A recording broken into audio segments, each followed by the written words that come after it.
सुबह का सेशन में कुछ बुलेट्स आ जाएं, एक एक लाइन में, बस एक एक लाइन गतिमय शरीर है।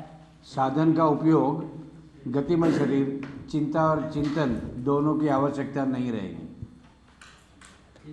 चिंतन की भी आवश्यकता नहीं रहेगी। महाराज चिंतन है तो चिंता नहीं, सारी पंजाबी ड्रेस में।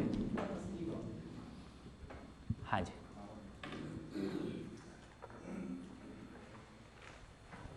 हाँ जी। हमसे मुक्ति ही मोक्ष है। एक बार ये भ्रम निकल जाए तो हम निरंतर सुखपूर्वक जी सकते हैं। हाँ, भ्रम से, भ्रांतियों से मुक्ति पाते हैं। तो भ्रम निकालने के प्रयास में भ्रम नहीं निकलता है ना। किसी चीज़ को छोड़ने के प्रयास में कुछ भी नहीं छूटता है। तो छोड़ने का प्रयास को बंद किया जाए, पकड़ने के प्रयास को शुरू किया। ऊर्जा का बहिर्गमन ही ह्रास है और ऊर्जा का अंतर्नियोजन ही विकास है। इसीलिए हमें अपने पोटेंशियल अनलिमिटेड जो है उसका इन्वेस्टमेंट इस तरह से करने चाहिए कि कर्म स्वतंत्रता और कल्पनाशीलता दोनों के साथ में अपनी जीव चेतना जड़ा के प्रकृति के साथ तालमेल होने के साथ में सुख पा सके। समझना यानी विकास हो जाएगा। समझना विकास की प्रक्रिया उसमें ही शामिल। तो विकास मानव में होता है, ये बात स्पष्ट होनी चाहिए। जड़ संसार में विकास मानव के विकास का ही एक रिफ्लेक्शन है। हम बाहर विकास को सुनिश्चित करने की कोशिश कर रहे हैं, मानव की स्थिति वही आदिकाल वाली बनी हुई है। और एक बात उसमें बहुत अच्छी लगी, जो स्वयं को अगर हम समझे तो स्वत्व विकसित हो जाएगा, तभी परिवार में एक स्वतंत्रता आ जाए ताकि हम बढ़ सके स्वराज्य के ओर, जो संकल्पना हम आज तक नहीं पा सके हैं। तो स्वत्व, स्वतंत्रता और स्वराज्य, ये एक बहुत अच्छा प्रोसेस निकल आ सकता है। Practicable process. Thank you. हाँ जी। हर व्यक्ति जन्म से विवेकी और वैज्ञानिक है और विवेक और वैज्ञानिक को जगाना ही शिक्षा का उद्देश्य है। एक बात यहाँ पे है कि अब तक हमने मानव की बात देखी थी, समाधानित मानव चेतना से युक्त, लेकिन आज दो शब्द और मिले हैं, देव चेतना और दिव्य चेतना। तो उम्मीद है उस पर प्रकाश डालेंगे, है ना। तो जो कार्यक्रम निकल के आया, मानव चेतना, चेतना विकास, मूल्य शिक्षा, अभी वर्तमान शिक्षा के संदर्भ में चेतना विकास मूल्य शिक्षा एक कार्यक्रम के रूप में निकल के आता है, जिसका आगे आगे और बात हम लोग करेंगे। हाँ जी, चलिए। एक स्टेटमेंट उसमें बहुत की, साधन क्यों, शरीर की गतिविधियों को चला के रखना, गतियों को गति देना, इसके लिए साधन है, ना कि ये सब के लिए हम लोग हैं। गुड। जैसा कि हम लोगों ने चर्चा किया कि ऊर्जा का अंतर्नियोजन ही विकास है, ऊर्जा का बहिर्गमन ही ह्रास है ना। तो वो कैसा है? जैसे ही मैं अपने आप को शरीर मानता हूँ तो मेरा सारा आशा, विचार, इच्छा क्या चीज़ में इन्वेस्ट हो जाता है? सुविधा से सुख, सामान से सम्मान, है ना। सारा ऊर्जा इसमें इन्वेस्ट हो जाता है। तो बेसिकली देखिए यहाँ फ़र्क कितना है। यदि हम मूल में देखें तो कैसी है स्थिति? मूल में जाएं तो स्थिति ये है कि मैं हूँ, शरीर है चाहे नहीं है, मैं हूँ, ठीक। निरंतर सुखपूर्वक जीना चाहता हूँ, समाधान से ही सुखी होता हूँ, और समाधानित होने के लिए शरीर एकमात्र विकल्प है, इसलिए मैं शरीर को चलाता हूँ। मानव रूप में करना क्या है? शरीर की सारी क्षमता का उपयोग, शरीर की सीमित उपयोग क्षमता का उपयोग, एक निश्चित आयु है, एक निश्चित क्षमता है शरीर में, इस सारी क्षमता का उपयोग मैं स्वयं के समाधानित होने के लिए कर लूं, ठीक। ये एक वास्तविक स्थिति है जिसके की होने की आवश्यकता है, जिसके ना होने से ही सारी अतृप्ति और सारा डिसऑर्डर हमारे स्वयं से लेकर विश्व तक फैला हुआ है। हो क्या रहा है? भ्रमवश स्वयं को शरीर मानने के कारण जीवन की सारी ऊर्जा का, है ना, जीवनी शक्ति का, जीवन ऊर्जा का, आशा विचार इच्छा का सारा उपयोग किसके लिए हो रहा है? शरीर के माध्यम से सुख पाने का। तो बिल्कुल मामला सर के बल खड़ा हुआ है। शरीर की क्षमता का उपयोग होना था मैं के समाधानित होने के लिए, और भ्रमवश क्या हो रहा है? जीवन की क्षमता का उपयोग हो रहा है शरीर के माध्यम से सुखी होने के लिए। कहाँ पहुंचेंगे? है ना, ये हमारी जिंदगी की अतृप्ति है कि सारे प्रयास के बावजूद भी कटोरा खाली है ना। एक भिखारी है, उसका कटोरा कम से कम दिखता है, वो भीख मांगता है ना। हम उसकी तरफ सम्मान की निगाह से नहीं देखते हैं, क्योंकि कहीं ना कहीं हमारी स्वीकृति है कि आदमी को सेल्फ रिलायंट होना चाहिए, स्वावलंबी होना चाहिए।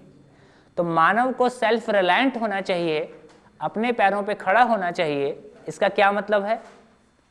कि हम सुविधा के लिए और सुख के लिए सेल्फ रिलायंट हो जाए, है ना। स्वत्व, स्वतंत्रता, स्वराज्य, है ना। स्वतंत्रता का मीनिंग है, लिख लीजिए,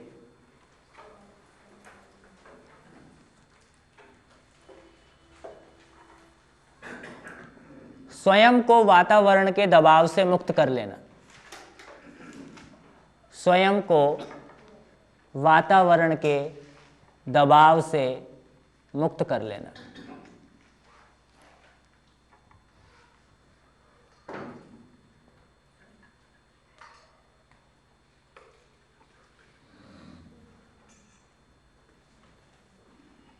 बढ़िया।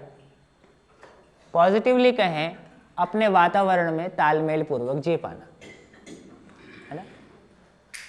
स्वत्व, स्वतंत्रता, स्वराज्य, है ना, मानव की गरिमा। दूसरी बात तो एकदम विपरीत लगी, अपने को दबाव से मुक्त कर लेना ठीक है, पर तालमेल के साथ जी पाना सिर्फ एडजस्टमेंट होगी।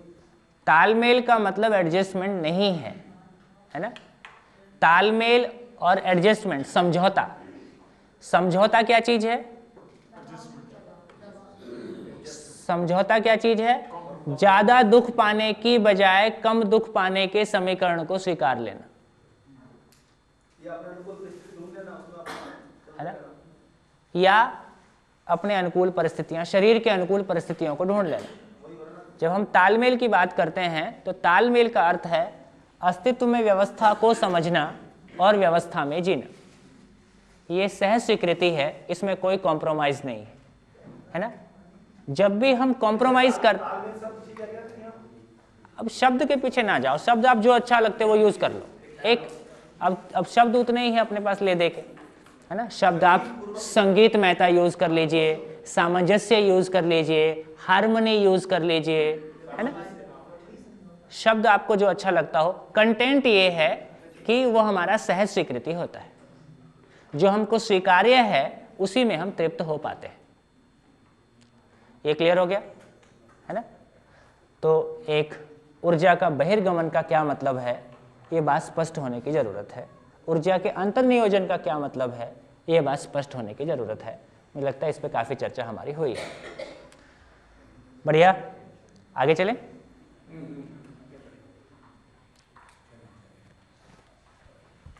अब क्या हो गया, अपन चर्चा किए कि किसी भी चीज के पीछे पूरी प्रकृति में 4 अवस्थाएं हैं। 4 अवस्थाओं में जितनी भी इकाइयां हैं उसका एक निश्चित प्रयोजन है ना। चारों अवस्थाओं में सभी इकाइयों का एक निश्चित प्रयोजन है, पर्पस है। क्या मतलब? हर इकाई स्वयं में व्यवस्था है, समग्र व्यवस्था में भागीदार है। ये जो समग्र व्यवस्था में भागीदारी है, ये उसका होने का पर्पस है, ये उसके होने का मतलब है। ये किसी देश काल परिस्थिति में बदलता है क्या? ये शाश्वत है ना। तो हर इकाई का स्वयं में व्यवस्था होना, है ना, और यदि वो व्यवस्थित है तो उसका व्यवस्था में भागीदार होना। तो यदि कोई इकाई व्यवस्था में भागीदार नहीं है, एग्जाम्पल मानव, इसका अर्थ है कि वो स्वयं में व्यवस्थित नहीं है। और इसका अर्थ है कि एक पीड़ा एक दुख, समस्या, कन्फ्लिक्ट, डिसऑर्डर, उसको हम भोगते हैं, है ना। तो कुल मिला के क्यों का मतलब है उसका अर्थ स्पष्ट हो जाना। अर्थ स्पष्ट हो जाने का अर्थ है कि उसकी निरंतरता का होना। इसका मतलब, इसका ही नाम है चिंतन। चिंतन है तो चिंता नहीं, चिंता है तो चिंतन नहीं।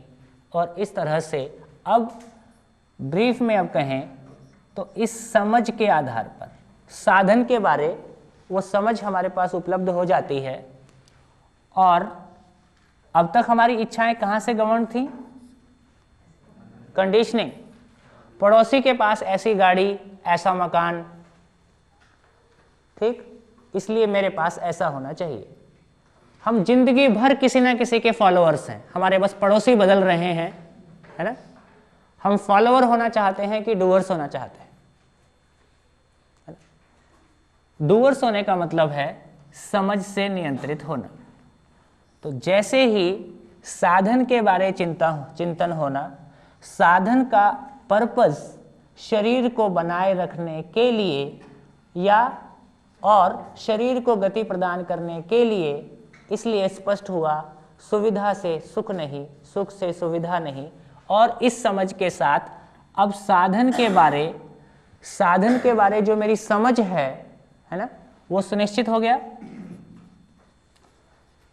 साधन के बारे जो समझ है वो सुनिश्चित हो गया, सुस्पष्ट हो गया। इसलिए इस साधन के लिए जो इच्छाएं हैं, अब घर कैसा चाहिए? तो बात हुई कि घर क्यों चाहिए? घर क्यों चाहिए? शरीर के प्रोटेक्शन के लिए, ठीक से रहने के लिए, है ना। अब पड़ोसी का मामला खत्म हो गया, है ना। अब मैं स्वयं में तय कर पाता हूं कि मेरी जरूरतें कैसी होंगी। तो साधन के बारे में इच्छाओं का सुनिश्चित होना और उनका बने रहना इस आधार पे, और उनके पूरे होने की संभावना, कल जैसे हमने चर्चा किया, है ना, मानव की क्षमताएं, साधन की उपलब्धता, मानव की उत्पादन करने की क्षमता।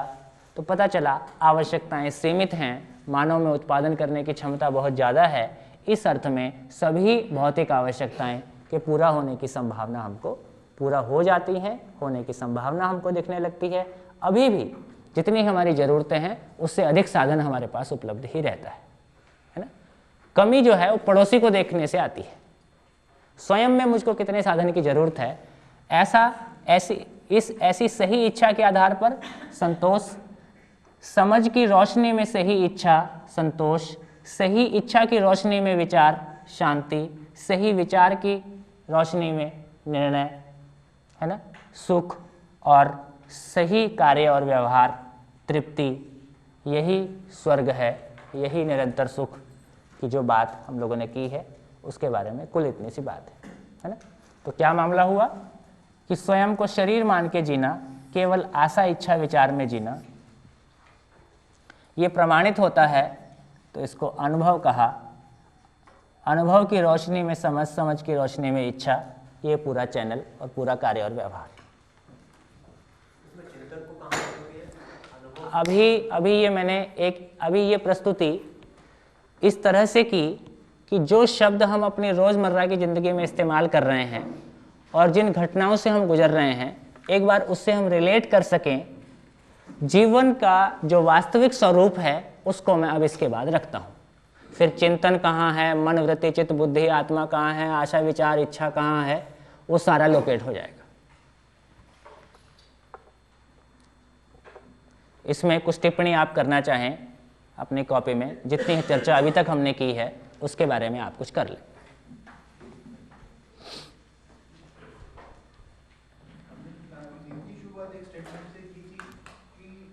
विज्ञानी और विवेकी है। अभी तक हमने विवेकी पार्ट डिस्कस किया, विज्ञानी शायद आगे आ जाए। आगे आएगा।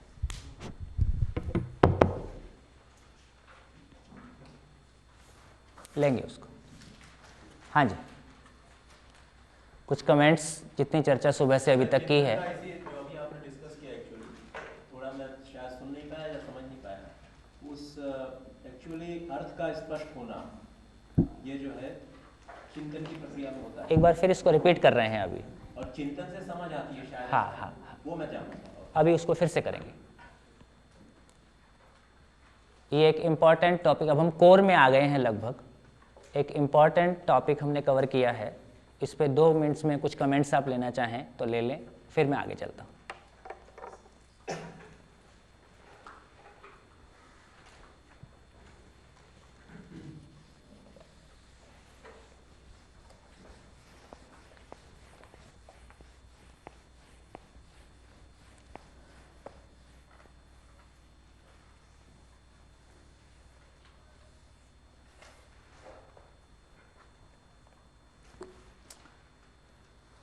चले,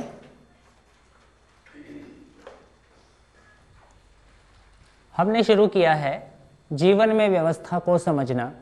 जीवन अपने आप में एक रियलिटी है, ये माँ बाप के संयोग से नहीं बनता है। जीवन का होना अस्तित्व सहज घटना है ना। जिस तरह से प्रकृति में अनंत प्रकार के परमाणु, अनंत 108 120 जो भी बोलें, अनंत संख्या में परमाणु प्रकृति में बने हैं, है ना, उसकी चर्चा आखिरी दिन हम करेंगे। तो जिस तरह से प्रकृति में इतने परमाणु हैं, इतनी 4 अवस्थाएं हैं, उस तरह से इनको किसने बनाया? अभी हमारा इस बारे में बहुत सारी अपनी कंडीशनिंग मान्यताएं हो सकती हैं, सही हो सकता है, इसकी चर्चा हम लोग आखिरी दिन करेंगे। लेकिन जीवन का होना भी उसी प्रकार एक प्रकृति सहज घटना है, अस्तित्व सहज घटना है ना। तो जीवन का होना, जीवन का बनना माँ बाप के संयोग से गर्भ में होने वाली घटना नहीं है, है ना। जीवन अपने आप में एक स्वतंत्र आइडेंटिटी है। एक ये बात हमको समझ में आती है। अभी हम लोग चर्चा कर रहे हैं, जीवन को समझने की कोशिश कर रहे हैं, जीवन के स्वरूप को समझने की कोशिश कर रहे हैं। अभी हमने कुछ ब्रॉडली देखने की कोशिश की, किस तरह से आशा, विचार, इच्छा काम कर रही है और किस तरह से हमारी ज़िंदगी में घटनाएं घट रही हैं और कैसे वो सही हो सकता है, उसकी एक संभावना को हमने देखने की कोशिश की है। अब एक बार जीवन के डिटेल्ड स्वरूप में जाएंगे, क्योंकि जब आप बुक्स पढ़ेंगे तो बुक्स में ये डिटेल्ड स्वरूप दिया होगा, उसकी जो टर्मिनोलॉजी है, उसका जो मीनिंग है, एक बार हम शिविर में चर्चा किए रहेंगे तो बुक्स से हम पढ़ के रिलेट कर पाएंगे। शिविर का कुल मतलब इतना ही है कि हम बुक्स को पढ़ने के लिए समर्थ हो जाएं। जिन शब्दों को जिस मीनिंग के लिए इस्तेमाल किया गया है वो मीनिंग हम तक क्लियर हो जाए। जैसे ऊर्जा को लेके कुछ बात आई और बहुत सारे शब्दों को लेके कुछ बात आ रही है, तो एक बार आज तक आपने बोला नहीं था, हाँ अभी आपने बोल दिया कि हर इकाई एक अपन स्वयं में एक ऑर्डर है वगैरह वगैरह, ठीक है।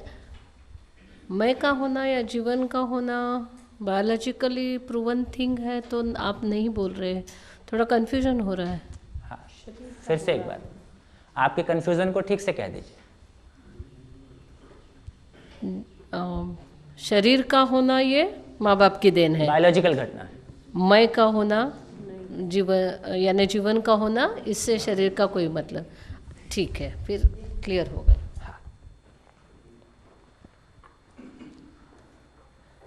चलिए, जीवन, ये हमने मैं कहा। देखिए, हम कहते आ रहे हैं सेल्फ रेस्पेक्ट, है ना, सेल्फ कॉन्फिडेंस। सेल्फ समझ में नहीं आता है, हम कहते आ रहे हैं आत्मा, है ना। आत्मा क्या चीज़ है, शरीर के किस हिस्से में है ना। तो जब तक हमारी इन सारे शब्दों के प्रति कोई क्लैरिटी और जीने के जगह तक कोई पकड़ नहीं बनता है, तब तक हम मेमोरी से उसको रिप्रोड्यूस तो कर सकते हैं, है ना, उसके ऊपर कितना अच्छा भाषण भी दे सकते हैं, लेकिन हमारी ज़िंदगी में कोई उसकी चमक हो, है ना, ये थोड़ा सा मुश्किल है। तो हमारी सारी शुभ कामनाओं के बावजूद उन शुभकामनाओं के अनुरूप जीने का मामला मल्टीप्लाई हो, जो कल बाबा जी ने बात कही कि साधना का फल उस व्यक्ति तक सीमित रहा, बाकी ने साधना करने की प्रेरणा को पाया। और साधना का लोकव्यापीकरण, मैंने साधना कुल मिला के कहा कि भक्ति विरक्ति, तो भक्ति विरक्ति सबके लिए लोकगम्य नहीं हुआ, सब तक पहुंचने वाली चीज़ नहीं बनी। उसी तरह से सुविधा संग्रह भी सबके लिए पहुंचने वाली चीज़ नहीं है ना। तो सभी लोग जितना उनका मन चाहता है उतनी सुविधा को संग्रह कर सकें और उससे खुश हो सकें, यह भी संभव नहीं हुआ। तो एक जो जीने का प्रैक्टिसेबल मॉडल है वो हमारे पास उपलब्ध नहीं हुआ, है ना। तो अब हम जीवन क्या चीज़ है, उसका स्वरूप कैसा है, उस पर कुछ बात करेंगे। जीवन में कुछ क्रियाओं के माध्यम से हम उसको देखेंगे, है ना।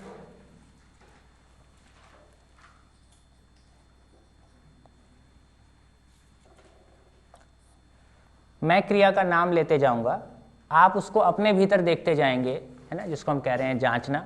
अपने भीतर आप देखते जाएंगे कि ऐसा है कि नहीं है।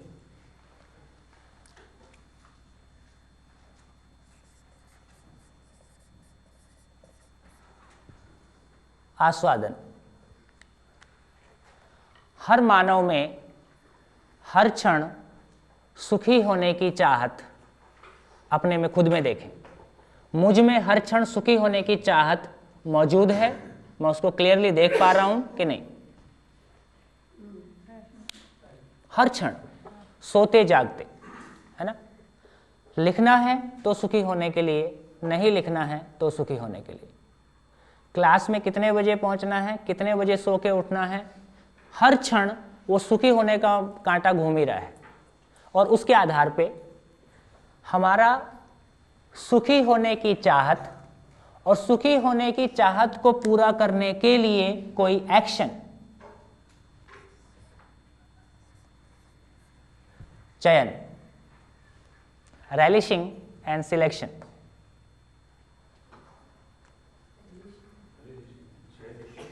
रेलिश, वो शब्दों पे मेरे को भरोसा नहीं होता है, इसलिए हिंदी में बोल के आस्वादन, ASWDAN, उसके बाद आप एक्सप्लेन कर लें, वो ज़्यादा बेहतर है ना। आस्वादन मीन्स खुशी होने की चाहत। हाँ, सुखी होने की चाहत, है ना। ये क्लियर हो गया।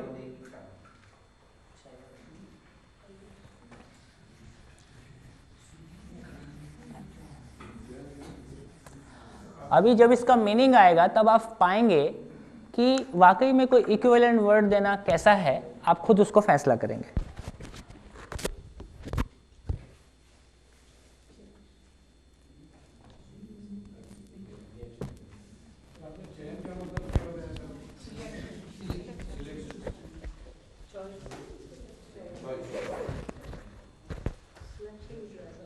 हाँ जी, अब बात करते हैं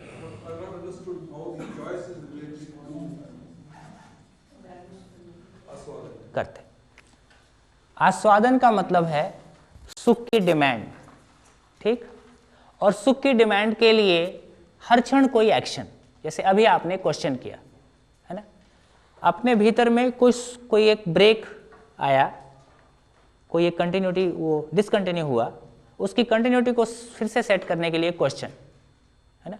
ये चयन हो गया, क्वेश्चन पूछने का चयन। आस्वादन सुखी होने का आदमी का जो चाहत है, तरीका है, वो 3 तरीके से है। रुचि मूलक आस्वादन,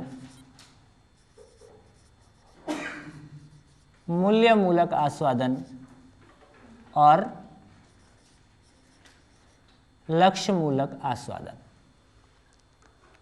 3 डिजाइन में आदमी सुख को पाने की कोशिश करता है।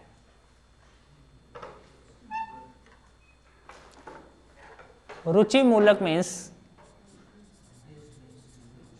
इंद्रिय सापेक्ष, मूल्य मूलक मीन्स संबंध सापेक्ष और लक्ष्य मूल्य मीन्स समाधान सापेक्ष।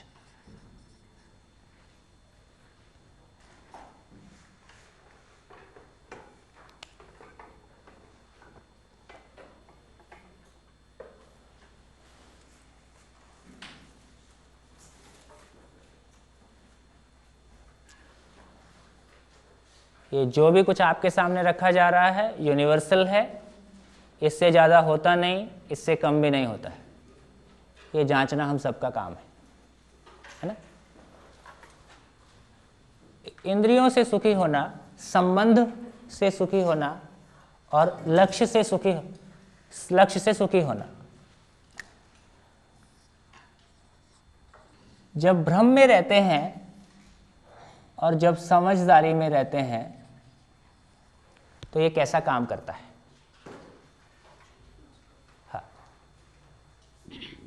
संबंध और मूल्य दोनों को कैसे आगे आगे चल रहे हैं। अब तो आप आने दीजिए और जो भी क्वेश्चन है उसको लिखते रहिए।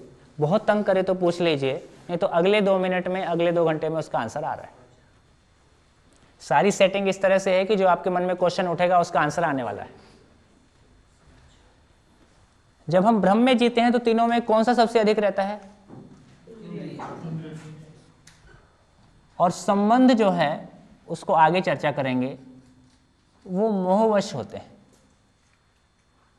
एक माँ के पेट से पैदा हुए 2 बच्चे, माँ उसको अपने शरीर का हिस्सा मानती है, इसलिए उसके प्रति जो भी कुछ अर्पण समर्पण है उस अर्थ में रहता है ना। और हमारी कंडीशनिंग है कि ये तुम्हारी भाई है, ये तुम्हारा बहन है, ये तुम्हारे पिता है ना। हमको कुछ कंडीशनिंग दी गई है, उस कंडीशनिंग के साथ कुछ मान्यताएं हैं, है ना, और उसके अनुसार हम आचरण करने की कोशिश करते हैं, जिसकी की कंटिन्यूटी नहीं है। मानव के पास एक भी संबंध ऐसा नहीं है जो लाइफ लॉन्ग एक इंटेंसिटी के साथ चल जाए, है ना, क्योंकि वो रियल ग्राउंड्स हमारे को पकड़ में नहीं आए हैं जहां खड़े होकर हम संबंध की बात कर सकें। तो मानव में और पशु में जो फर्क है, पशु का बच्चा जब तक दूध पीता है तब तक उसके साथ एक रिलेशन को वो पहचानता है। जैसे ही वो दूध का संबंध खत्म होता है उसके बाद वहाँ रिलेशन को पहचानने की स्थिति उस तरह से नहीं है। मानव में किसी के साथ हमने एक बार संबंध को पहचाना तो उसकी ताउम्र उसकी कंटिन्यूटी की अपेक्षा मानव में है। अब इसकी कंटिन्यूटी ब्रेक नहीं होना चाहिए। लक्ष्य के अर्थ में देखते हैं, जब हम स्वयं को शरीर मानते हैं, है ना, स्वयं को शरीर मानते हैं तो मोहवश संबंधों को पहचानते हैं।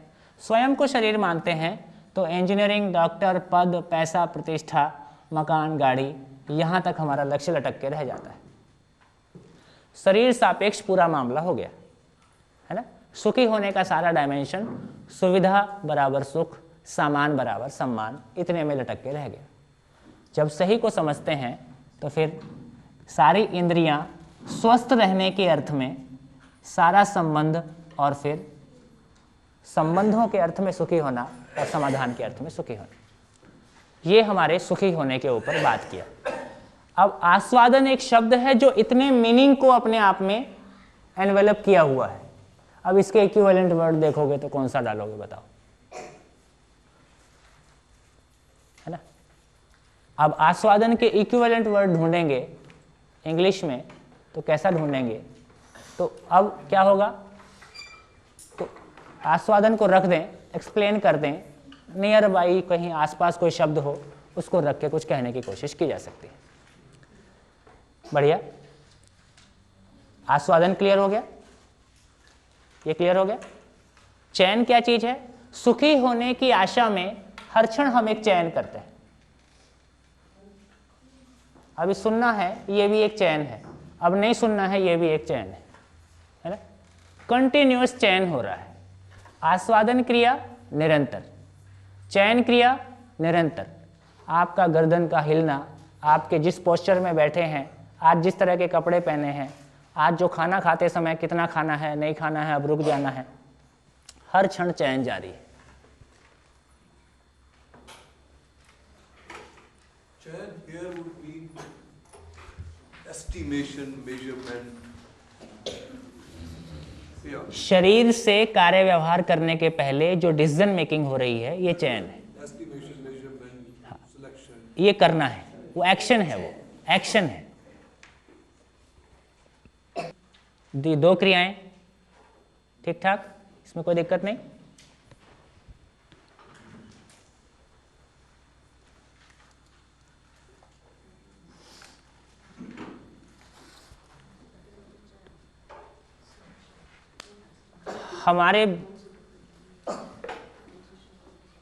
हम में इमेजिनेशन होता है ना, चित्र बनते हैं।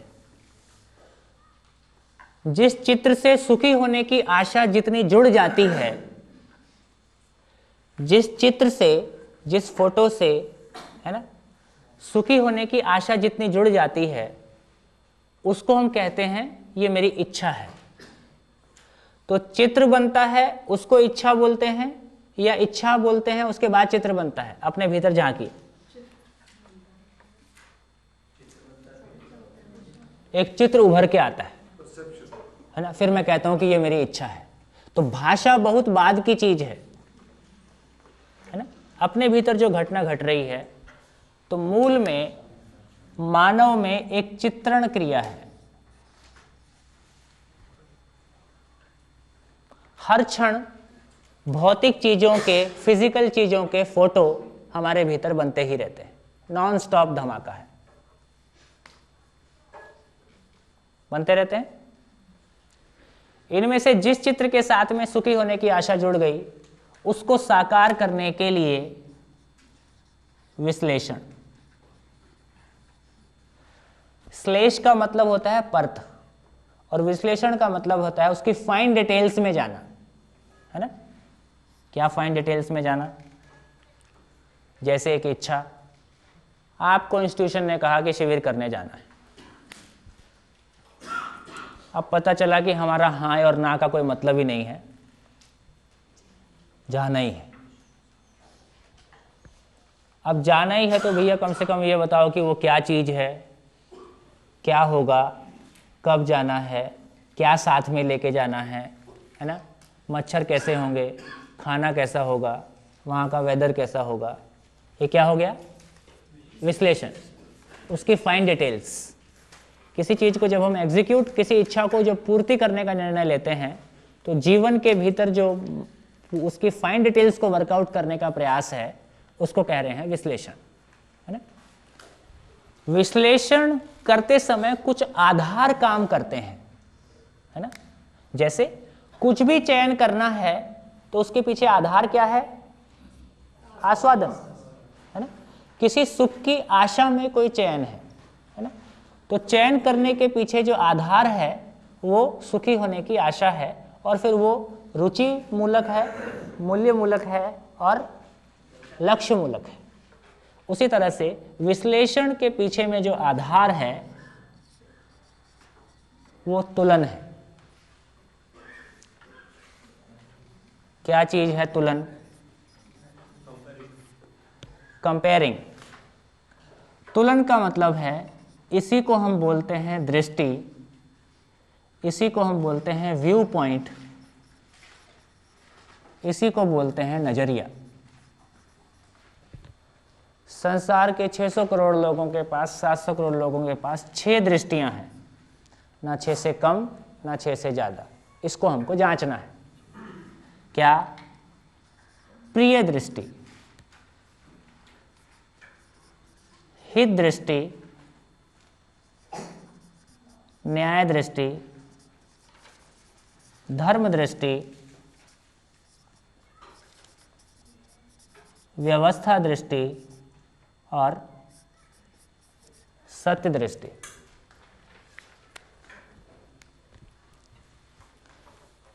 प्रिय, हित और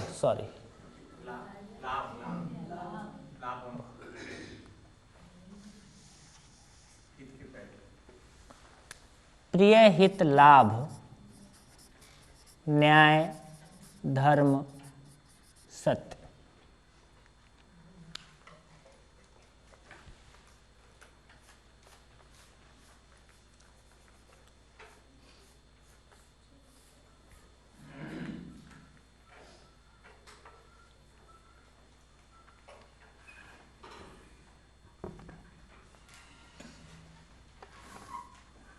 थोड़ा सा लगाना पड़ेगा अपने आप को। प्रिय दृष्टि का क्या मतलब है? प्रिय दृष्टि इंद्रिय सापेक्ष, रिलेटेड टू सेंसेस। हित दृष्टि स्वास्थ्य सापेक्ष, related to body, related to health. लाभ दृष्टि धन सापेक्ष है, रिलेटेड टू मनी। न्याय दृष्टि संबंध सापेक्ष है, रिलेटेड टू रिलेशंस। धर्म दृष्टि व्यवस्था सापेक्ष। सत्य दृष्टि सह अस्तित्व पूर्ण।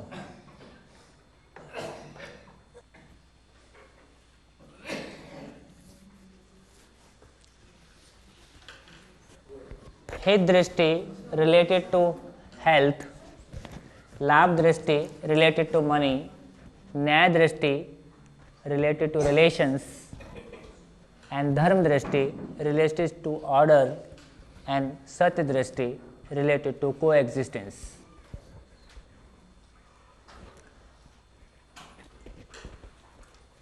चलें,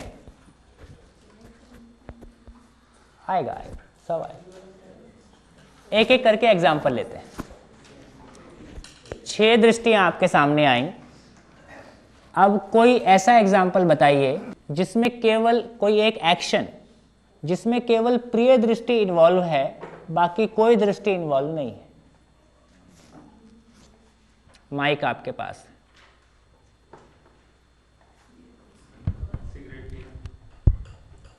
हाँ जी, आप कह रहे हैं सिगरेट पीना। तो नशा करना है ना, नशा करना केवल इंद्रिय दृष्टि, इंद्रियों का दबाव है। कभी कभी तो मैं खुद भी नहीं चाहता हूं और वो सुख मुझको मजबूर करता है। शरीर का, धन का,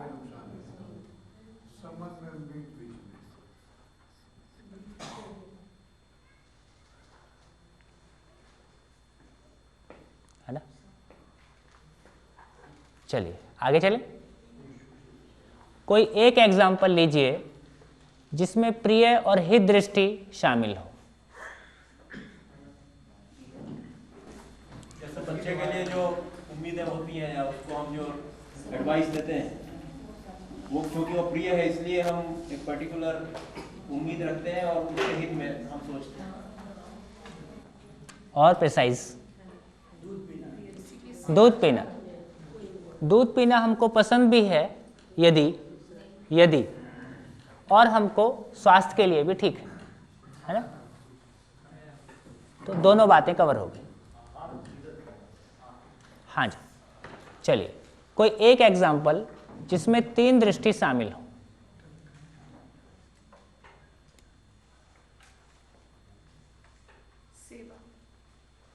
सेवा है, हो या हमारा नज़दीक का कोई है बच्चा हो, उसमें आपको पैसा क्या कमाई हो बड़ी है? पेड़ लगाना। कोई मानवीय उत्पादन जो हमको पसंद भी है। सपोज हम गाय पालते हैं और आपको गाय से बड़ा लगाव है, तो आपको पसंद भी है, शरीर के लिए भी उपयोगी है वो श्रम और वो दूध, और उससे धनोपार्जन भी होता है ना। फिर तो टीचिंग टीचिंग के बारे में प्रोफेशन, थोड़ा सोचना पड़ेगा। प्रोफेशन। अभी मैं उत्पादन गतिविधियों की बात कर रहा हूँ, है ना। तो थोड़ा सा है, हाँ, यदि प्रिय है तब की बात करें। कंपल्शन भी नौकरी करते हैं बहुत से। हाँ, बढ़िया। और आगे चलें। कोई एग्जाम्पल जिसमें 4 दृष्टियां शामिल हों, प्रिय, हित, लाभ और न्याय।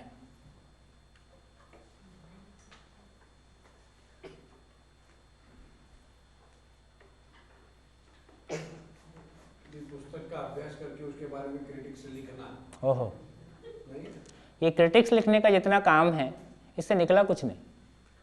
निकला भले कुछ नहीं, लेकिन जब आपको कुछ पैसा मिल गया वो अलग बात है, लेकिन निकलता उससे कुछ नहीं। इसलिए वो हो सकता है लाभ तक सीमित रह गया, आगे नहीं गया। हाँ, मैंने फिर ठीक है, कोई एक दृष्टि आ गई, लाभ दृष्टि के तहत हो गया, या हो सकता है हमारी चाहना में शुभ है लेकिन घटना के रूप में नहीं घट रहा है। यदि एक बहुत ही योग्य डॉक्टर अगर चैरिटी के हिसाब से अपना काम करे तो इसमें 4 दृष्टियां हो सकती हैं। चलिए, और इसका लाखों रुपए फीस ले सकता है, लेकिन चलिए एक सहज एग्जाम्पल, बहुत इजी एग्जाम्पल। परिवार में और संबंधों में जो भी साधन का आदान प्रदान है वो संबंध के निर्वाह करने के लिए है। सपोज एक बाप अपने बच्चे को कोई सामान ला के देता है, या दोस्त के लिए आप कोई गिफ्ट खरीदते हैं। वो क्या चीज़ है? संबंध के निर्वाह करने के लिए वस्तु का आदान प्रदान।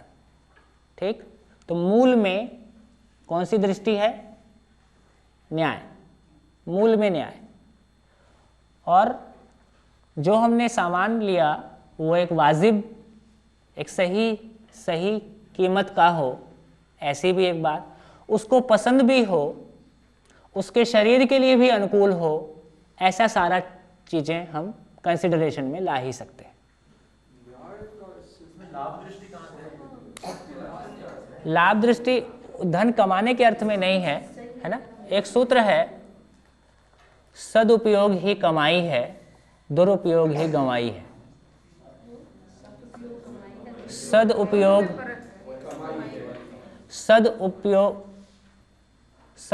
ही कमाई है, दुरुपयोग ही गंवाई है ना। हाँ, मैंने एक ही सूत्र है ये। तो कुल मिला के हम ये कह रहे हैं कि संबंध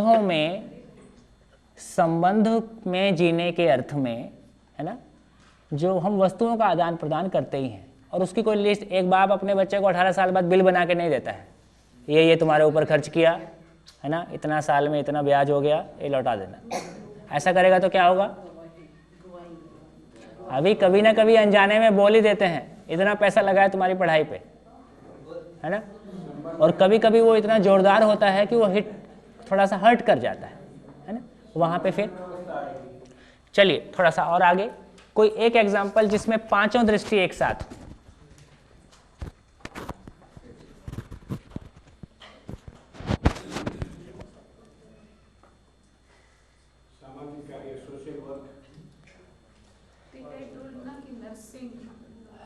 I told in first, सामाजिक कार्य में आता है सेवा, मतलब ऐसा जरूरी नहीं कि घर में हो, आप हॉस्पिटल में जाके नर्स का काम भी कर सकते हैं। दैट इज ठीक है, अब आप एग्जाम्पल, शादी,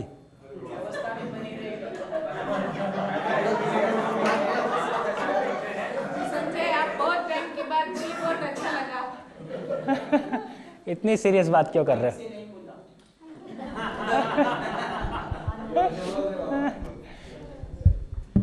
शादी की बात अभी आगे करेंगे, शादी के मामले में बड़ा डिस्प्यूट है, तो अभी शादी की बात नहीं करें। कहाँ बनी? सबसे ज़्यादा अव्यवस्था शादी वाले डिपार्टमेंट में ही है। लेकिन उम्मीद तो व्यवस्था की है, उम्मीद तो व्यवस्था की है। अगर माइक को बराबर समझ सके माइक। तो परिवार, उसकी बात आगे करेंगे। हाँ। करेंगे। तो चलिए अभी मैं एक, अव्यवस्था नहीं जैसे एक व्यक्ति गाय को इसलिए भी पाल सकता है कि उसको पसंद है ना। एक व्यक्ति इसलिए भी पाल सकता है कि उसको एक शुद्ध दूध चाहिए स्वास्थ्य के अर्थ में। एक व्यक्ति इसलिए भी पाल सकता है कि उसको दूध बेच के पैसा कमाना है। एक व्यक्ति इसलिए भी पाल सकता है कि उसको अपने परिवार में सबका स्वास्थ्य अच्छा हो, सबकी समझ अच्छी हो, सब व्यवस्था में जिएं, और ऐसा ध्यान में रखते हुए सबके स्वास्थ्य के लिए गाय एक उपयोगी है, ऐसी एक ब्रॉड दृष्टि, है ना। और गाय जो है, गाय का गोबर और गाय का गोमूत्र एक अपने आप में इकोनॉमी है ना। एनिमल एनर्जी को मैकेनिकल इलेक्ट्रिकल एनर्जी में कन्वर्ट करेंगे, यूं करेंगे त्यों करेंगे, और पूरा एक मानवीय व्यवस्था को हम साकार करेंगे, ऐसी कोई दृष्टि के साथ, और संपूर्ण सह अस्तित्व को समझकर सह अस्तित्व पूर्वक जीने के अर्थ में इन सारी गतिविधियों को ऑर्गेनाइज करना। तो इससे एक बात निकल के आई, हम क्या करते हैं ये महत्वपूर्ण नहीं है, हम किस समझ के साथ करते हैं ये महत्वपूर्ण है। हम क्या करते हैं ये महत्वपूर्ण नहीं है, हम किस समझ के साथ, किस दृष्टिकोण के साथ करते हैं ये महत्वपूर्ण है। हम किसी दृष्टिकोण के साथ करते हैं या समग्र दृष्टि के साथ करते हैं, एक टोटलिटी में चीज़ों को, होलिस्टिक व्यू में हम चीज़ों को देखते हैं, ये महत्वपूर्ण मामला है। इसलिए कोई काम छोटा या बड़ा नहीं है, काम को करने वाला छोटा या बड़ा होता है ना। कोई काम छोटा या बड़ा नहीं है, काम को करने वाला छोटा या बड़ा होता है। उसकी स्वयं की दृष्टि कहाँ तक गई है, उस आधार पे उसका छोटा और बड़ा होना तय होता है। बढ़िया। तो यदि वर्तमान कॉन्टेक्स्ट में देखें तो अभी हम इन 6 दृष्टियों में से कितनी दृष्टि को इस्तेमाल कर पाते हैं?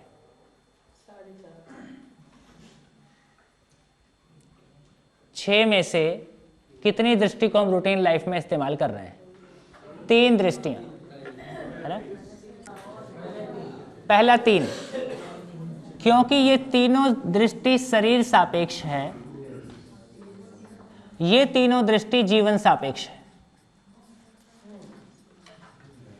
जीवन समझ में नहीं आता तो इन दृष्टियों को यूज नहीं कर सकते, इन दृष्टियों के साथ नहीं जी सकते हैं, इनकी कामना कर सकते हैं, है ना। सब कुछ ठीक हो, सब एक दूसरे को प्यार बांटें, सब प्यार से रहें, कामनाएं कर सकते हैं, है ना। जीने के लिए जो ह्यूमन कंसाइंस चाहिए, मानव चेतना विकास, वो नहीं होने से हम ऐसा जी नहीं पाते। जीने का अर्थ है मल्टीप्लाई हो पाना, इससे कम में जीना नहीं।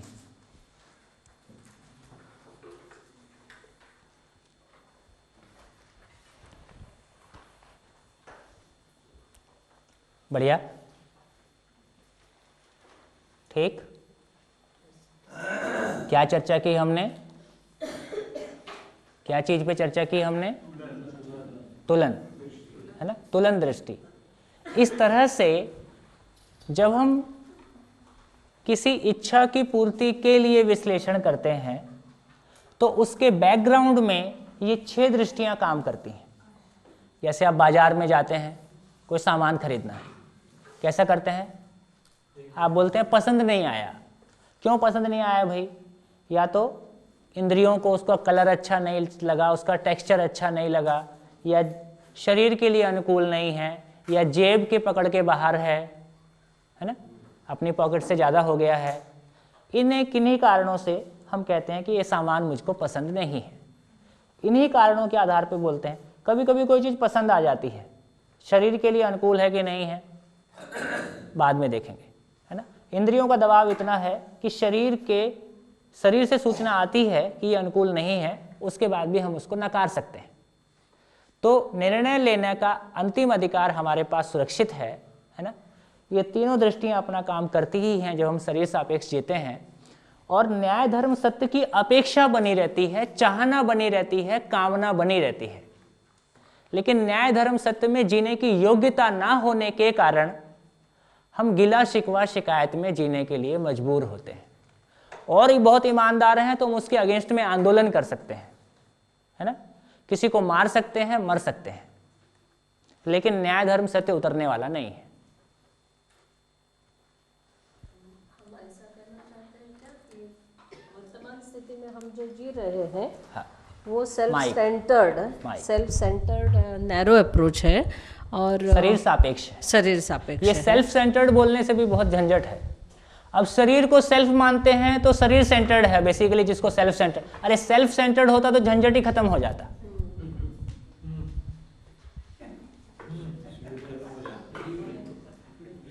तो शरीर सापेक्ष है, शरीर सेंटर्ड है, शरीर सेंटर्ड है, और स्वयं को शरीर मानते हैं, इसलिए self centred, self respect, self confidence, कुछ नहीं, सब कुछ शरीर प्लस मैं सेंटर्ड होने के लिए व्यापक दृष्टिकोण का हमें समावेश करना है। समावेश करना हमारे सुखी होने के लिए हमारी मजबूरी है।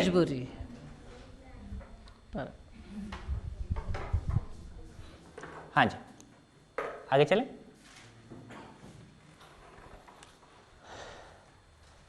तो ये हुआ तुलन दृष्टि, ठीक। ये हमने कुछ क्रियाओं की बात की। ये 5 क्रियाएं कोई रहस्य लग रही हैं? अपने भीतर क्लियरली पकड़ में आ रहा है कि मेरे भीतर ऐसा हो रहा है ना। आस्वादन क्रिया का नाम मन है।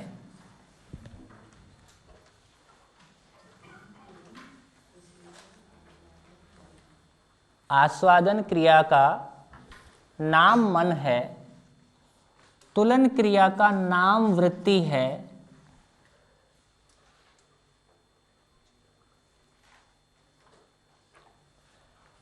चयन क्रिया का नाम आशा है। विश्लेषण क्रिया का नाम विचार है।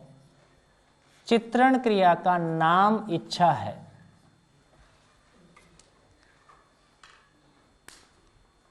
कल्पना कर कोई भी चीज की हम करते हैं, फिर इसके ऊपर विचार अभी करते है ना, वृत्ति, एटीट्यूड बोलते। बढ़िया। अभी माइंड को बोलचाल की भाषा में इसमें एक चीज और अभी यहाँ पे कनेक्ट कर सकते हैं। आशा, विचार, इच्छा तीनों को एक साथ किया तो कल्पना, इमेजिनेशन।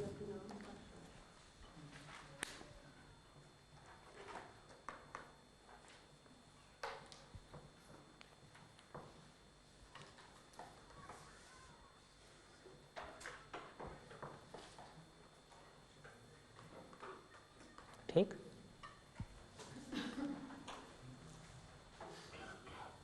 मेमोरी कहाँ पे है? जीवन में है कि शरीर में है? मेमोरी भी जीवन में है।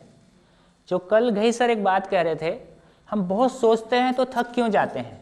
जब जीवन ही सोचता है, जीवन अक्षय शक्ति संपन्न है, वो तो थकता नहीं है, फिर ये थकान क्यों महसूस होती है ना? तो ये आशा, विचार, इच्छा, हाँ जी, एक भी शब्द छूटेगा तो मिस होगा। आशा, विचार, इच्छा ब्रेन पे प्रोसेस होता है क्योंकि इसको एग्जीक्यूट करना पड़ेगा। ब्रेन की एक सीमा है ना? इसलिए वो फिनोमिना है। मूल में आशा, विचार, इच्छा जीवन का स्वत्व है। मूल में सारा मेमोरी जीवन का स्वत्व है और वो चित्रण इस पे इन 4.5 यहां पे है। ठीक, अब बोलचाल की भाषा में हम बोलते हैं मन की, जब हम मन शब्द यूज कर रहे हैं, हम सबके लिए जॉइंटली यूज करते हैं। यहां हम मन को स्पेसिफिकली सुखी होने की आशा के अर्थ में इस्तेमाल करते हैं।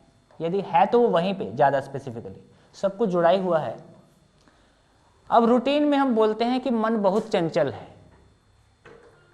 और मन को बहुत गाली दी गई है ना? तो अब क्या पकड़ में आ रहा है कि मन की चंचलता का कारण क्या है ना? क्यों चंचल है मन?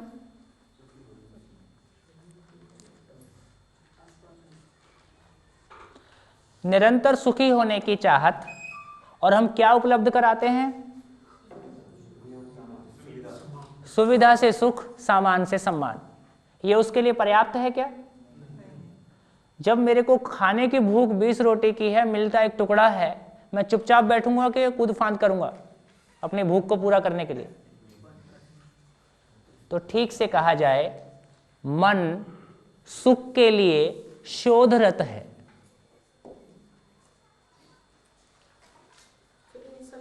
जीवन सुख के लिए निरंतर शोधरत है। क्योंकि हम शरीर सापेक्ष सुख उपलब्ध कराते हैं जिसमें वो तृप्त नहीं होता है, इसलिए वो जगह जगह कूदते रहता है। यहां मिलेगा क्या, यहां मिलेगा क्या, यहां मिलेगा क्या, यहां मिलेगा क्या। जीवन का पहले मन का, फिर जीवन का। मन और जीवन एक ही है ना?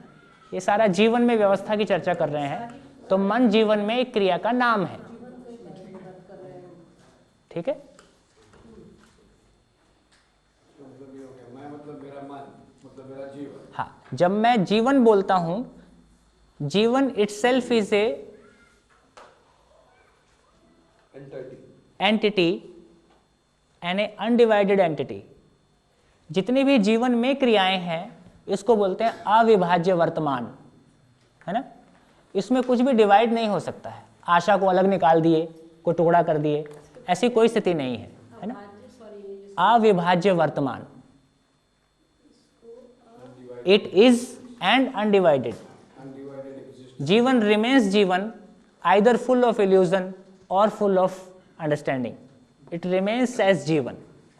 Only thing is either be happy और बी विद अनहैप्पीनेस।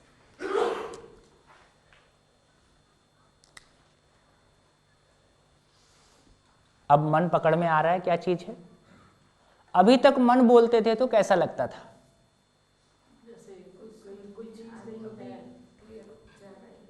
है ना? अभी जिस तरह से मैं आपको देख पा रहा हूं, आप मुझको देख पा रहे हैं, क्या उतना ही क्लियरली हम अपने मन को देख पा रहे हैं? ये एक झलक मिल रही है कि हाँ किधर है? हाँ, वो ऐसा नहीं कि एग्री हो रहे हैं, पर we can find it out, ठीक देयर है, इज अभी अ तो मन। सूचना मिली है, काम करना हाँ, कम से कम मन बोलने से एक मिस्ट्री नहीं है ना। मन बोलने से क्लियरली मैं अपने भीतर पहचान पा रहा हूँ कि हर क्षण सुखी होने की चाहत मेरे भीतर है, मैं इसको क्लियरली देख पा रहा हूँ। ये 3 दिन के बाद इतना तो देख रहे हैं कि मन मेरे पास बैठा है सेपरेटली, और आई मेरे कैन पास फाइंड बैठा इट। नहीं है, मैं ही हूँ। मैं ही हूँ, पर एक चित्रण हाँ, चित्रण। जो आपने समझाया, वो चित्रण हम मन का हमारे सामने कर सकते हैं, दैट इज कर बिसाइड मी। कर सकते हैं, है ना। और ये केवल अभी शुरुआत है। ये शिविर केवल आपकी ज़िंदगी में, जैसे किसी फिल्म देखने जाते हैं और 5 मिनट का दूसरी फिल्म का ट्रेलर बीच में आ जाता है, आपकी चलती हुई 35, 40, 50 साल की ज़िंदगी में एक 6 दिन का ट्रेलर बीच में आ गया है ना। यहाँ से चीज़ें शुरू होती हैं और फिर अध्ययन की आवश्यकता है पूरा आर पार होने के लिए, है ना। कल शुक्रवार एकदम से फिल्म लगेगी शायद। फिल्म तो अब चल पड़ी है ना। अब एक ट्रेलर देख लेते हैं, ये 6 दिन में एक ट्रेलर देख लेते हैं, फिर यदि आपका और आगे पूरी फिल्म देखने का मन होगा तो उसके लिए व्यवस्था बनाई जा सकती है। verb. आस्वादन is a Verb. Verb, Kriya. हाँ क्रिया। And man is noun or हाँ, मन इज नाउन, मन इज नेम ऑफ दैट क्रिया। So basically the reality is आस्वादन, मन is simply a name given to that particular क्रिया, है ना। and this is the part of self or Jivan. हाँ, Jivan is not clear actually. It's not defined. जीवन That 10 is- क्रियाओं का पुंज है। जीवन में 10 क्रिया, 10 क्रियाओं का अविभाज्य वर्तमान,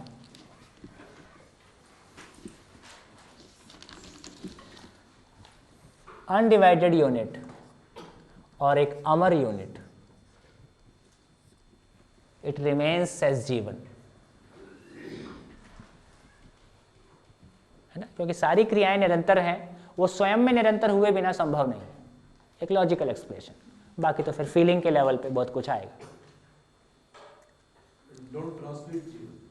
हाँ, कंफ्यूज। तो मैं कह रहा हूँ कि जितने टेक्निकल शब्द हैं सबको as it is Roman English में रखा जाए, JIVAN। बिल्कुल कहीं का कहीं चला जाएगा। अच्छा, ये जो चित्रण आपने किया है चीजों का, अभी इसमें कुछ और बाकी है या? क्योंकि जैसे चयन के साथ आपने आस्वादन को जोड़ा है, विश्लेषण के साथ तुलन है, तो चित्रण के साथ भी उधर लेफ्ट साइड में अभी कुछ बात है? पूरी कहाँ हुई? अच्छा, वही कह रहा हूं। मुझे लगा कि इतना ही। हाँ जी, आगे चलूं? आगे चलें? हाँ जी, अभी तक हमने जितनी चर्चा की, हाँ जी प्लीज, अभी तक हमने जितनी चर्चा की उसको फिर एक बार इस बोर्ड पे देख लें जो उस बोर्ड पे किया था। क्या हम स्वयं को शरीर मान के जीते हैं? उस तरह के चित्रण हमारे भीतर होते रहते हैं।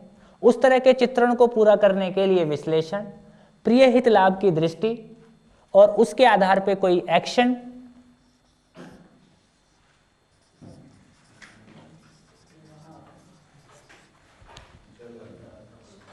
और व्यवहार का, यदि व्यवहार और कार्य सही नहीं है तो एक अतृप्ति, अतृप्ति से फिर एक नई इच्छा, ये एक विशियस सर्किल, इसको हमने देखा था।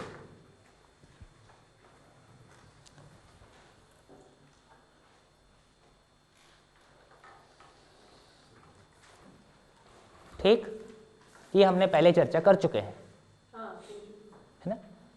तब मैंने आशा, विचार, इच्छा को सेंटर में रख के पूरी बात को रखने की कोशिश की थी। अभी जीवन का स्वरूप जैसा वास्तविक है उसको रख के फिर एक बार पूरा देखने की कोशिश कर रहे हैं, क्योंकि बुक्स में और अपने अंदर झांकेंगे तो ऐसा मिलेगा। तुलन की दृष्टि में कितनी दृष्टि थी? हम कितना यूज करते हैं? तो तुलन आधा इस्तेमाल करते, तुलन आधा। तो कुल मिला के हम अपने रोजमर्रा की जिंदगी में, अब यदि हमने जो अगली बात कही कि सारी इच्छा का क्या मतलब है, चित्रण के लेवल पे अभी हमारी सारी जिन चीजों का, जो फिजिकल चीजें हैं उनका चित्रण होता है। है ना। अब ज्ञान का क्या चित्रण होगा, विश्वास का क्या चित्रण होगा, समझ का क्या चित्रण होगा, मूल्यों का क्या चित्रण होगा, ठीक। लेकिन यदि हम शरीर मान के जीते हैं तो केवल चित्र बनते रहते हैं और चित्रों को हम फॉलो करते रहते हैं। कुछ इच्छाएं पूरी होती हैं, कुछ नहीं पूरी होती हैं, पूरी हो गई तो अतृप्ति है, नहीं भी पूरी हो गई तो दुख है। हमने बात किया कि जिस तरह से विश्लेषण के आधार में तुलन है, चयन के आधार में आस्वादन है, उसी तरह से चित्रण के आधार में एंड चिंतन is the gateway of happiness.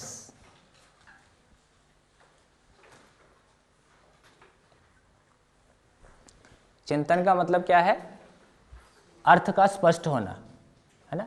और वो अर्थ अपने आप में यूनिवर्सल है, इसको बोलते हैं चित्त।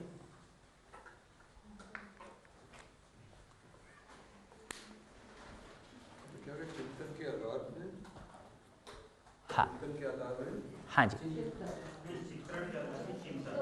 हाँ। तो अभी तक कैसा था, मान्यताओं की रोशनी में चित्रण। किसी एक परिस्थिति में कोई एक चित्र हावी होता है और उस चित्र के अनुसार फिर सारे जीवन की ऊर्जा और सारा कार्यक्रम शुरू। अब क्या होगा, हर चीज के अर्थ को ढूंढना, है ना। क्यों, हर चीज पे क्यों, हर चित्र पे क्यों, हर इच्छा पे क्यों। क्यों से उसका यूनिवर्सल जो मीनिंग है वो स्पष्ट होना। स्पष्ट होना माने चिंतन होना। चिंतन हो गया, उसका अर्थ का अर्थ स्पष्ट हो गया, तो सहज रूप में ऐसा ही जीने का संकल्प, है ना।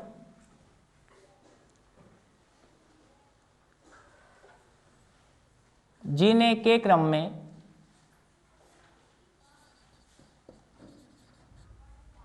बोध मीन्स यही है, यही है, यही है, शंका से मुक्त स्थिति, है ना, इसका प्रमाणित होना। जो प्रमाणित हुआ वो अनुभव में होना,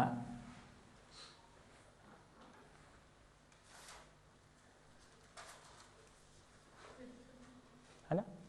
तो बेसिक मामला कितना है, स्वयं को शरीर मान के जीते हैं,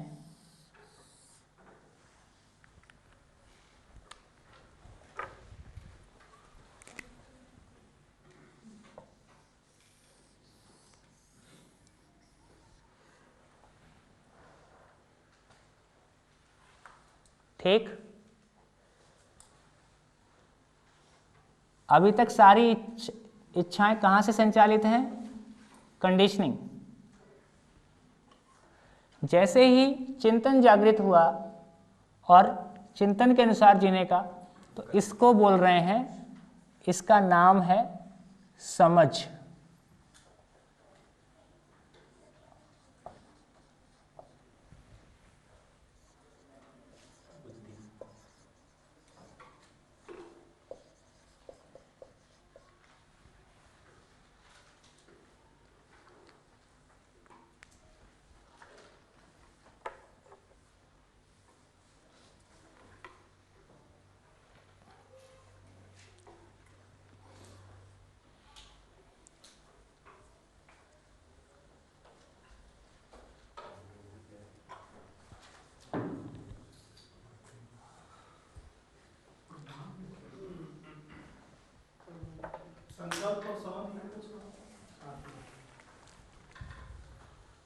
देखिए, जिस क्षण मुझको ये स्पष्ट होता है कि साधन का मेरी जिंदगी में भूमिका शरीर को बनाए रखने के अर्थ में और शरीर को गति प्रदान करने के अर्थ में है, यदि ये मेरे भीतर झलक जाता है, मुझको ये स्पष्ट हो पाता है, तो मेरी जिंदगी में क्या चेंज आने वाला है?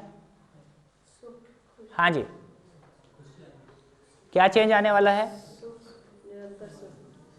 इतनी जल्दी आने वाला नहीं है। अब साधन के बारे मेरी इच्छाएं सुनिश्चित हो जाती हैं, है ना। अब किसी की गाड़ी सामने से निकली तो मेरे अस्तित्व को हिलाती नहीं है, मुझको पता है कि मुझको क्या चाहिए, है ना, मुझको स्पष्ट है कि मुझको क्या चाहिए, और मेरी आवश्यकताएं खुद में तय हो पाती हैं, तो किसी का गाड़ी और किसी का साड़ी फिर मुझको परेशान नहीं करता है। तुरंत कंपैरिजन, दूसरों से कंपेयर करने वाला मामला चुप हो जाता है।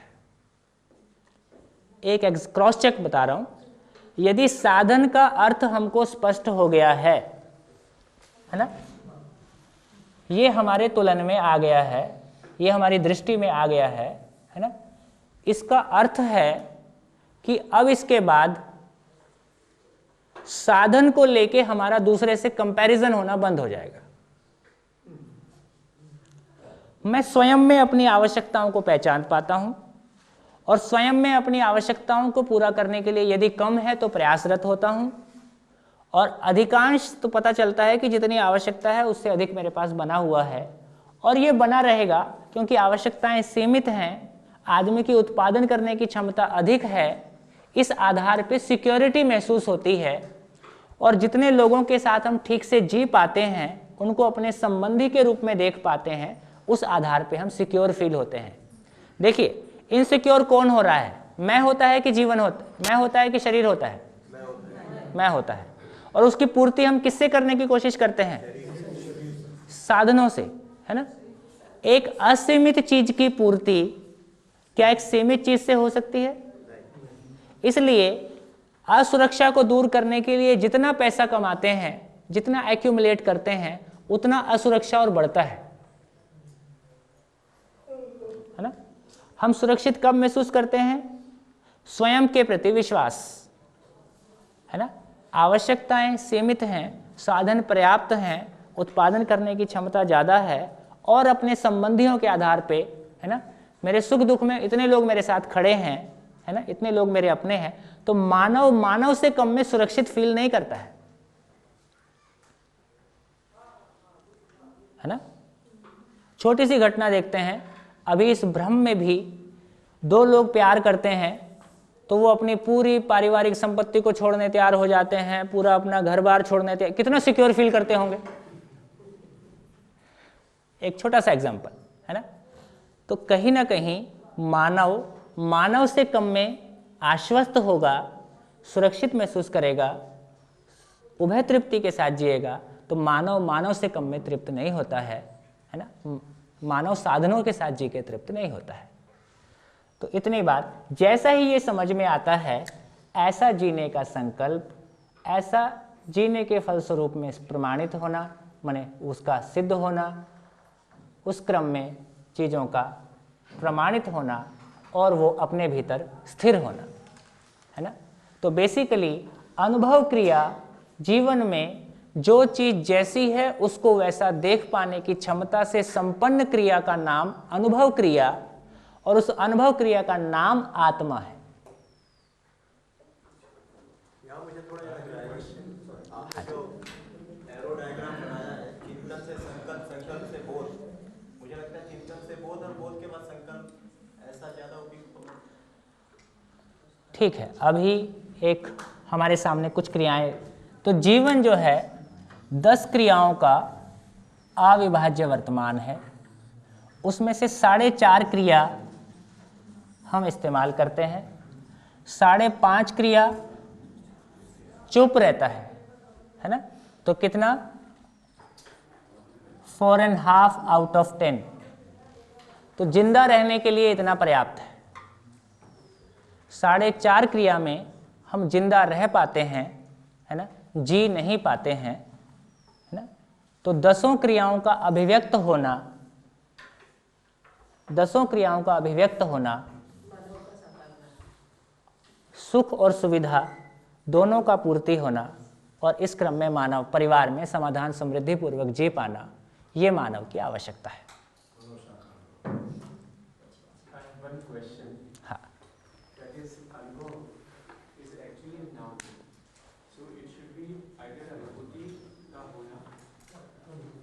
because Anubhav is experience, it's a noun. So how do you reconcile it? That is,